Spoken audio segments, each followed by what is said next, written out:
श्री भूसे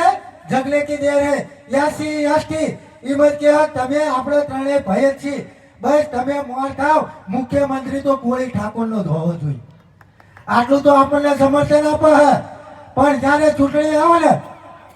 ત્યારે બાબા સાહેબ આંબેડકરની વાત આવે તાકે ઈ તો દલિતોના હે એટલે એ દલિતોના નથી 39 મુજબ જો પહેલા એને અધિકાર આપ્યો હોય ને તો આ ઓબીસી સમાજને આપેલો હે જો એ ખરેખર દલિતોના હોત તો પહેલા એ દલિતોને અનામત આપત કે ના આપત આ બીબી સાહેબ એ સમાજની અંદર આગળ નીકળી ગયા હોય તો એ પહેલા કોળી ઠાકોર ના હાલત ના હાલત પણ ડોક્ટર બાબા સાહેબ આંબેડકર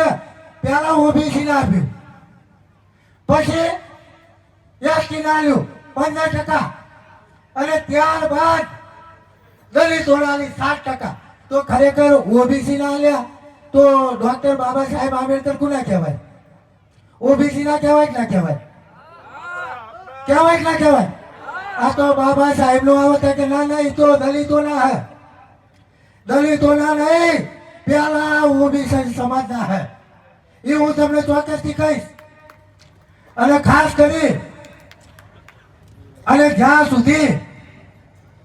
કોળી ઠાકોર સમાજનો મુખ્યમંત્રી નહીં બને ને ત્યાં સુધી અમે ધરી ધાન ખાવાના નહીં અને ખાવા દેવાના નથી આ જો સરકાર ના હલાવી ને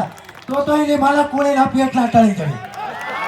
આ જાહેરમાંથી પણ કહું જો સરકાર ના હલાવી ને તો કોળીના પેટના ટળી જવી કારણ કે ઓબીસી સમાજ સુતા હુआ જ્યારે અને જગ્યાએ એને જગાડવાનું કામ આ યુવાયો કોળી એકતા સંગઠન આ વિશ્વ કોળી એકતા સંગઠન હાથમાં લીધું છે અને જ્યાં સુધી જગાડવી નહીં ને ત્યાં સુધી તો મારી માએ જો પથરાને જન્મ આલ્યો હોય ને એવું અમને લાગશે માથા ઉપર કફન બાંધીને રહી સમાજ માટે મારી માતાએ બેનો જન્મ આલ્યો જો સમાજ માટે એક મરી જશે ને તોય સમાજ માટે એક રહેવાનો વધારે વાત નહીં કરું પણ સમાજ માટે લડતા ક્યાંક એકલા ન પડી જવી ને એ જવાબદારી આ મારો બેઠો ને એ સમાજની છે હો વધારે વાત નહીં કરું પણ સમાજ માટે લડતા ક્યાંક આ માથું પણ દેવું પડે ને તો પણ કઈ વાંધો નથી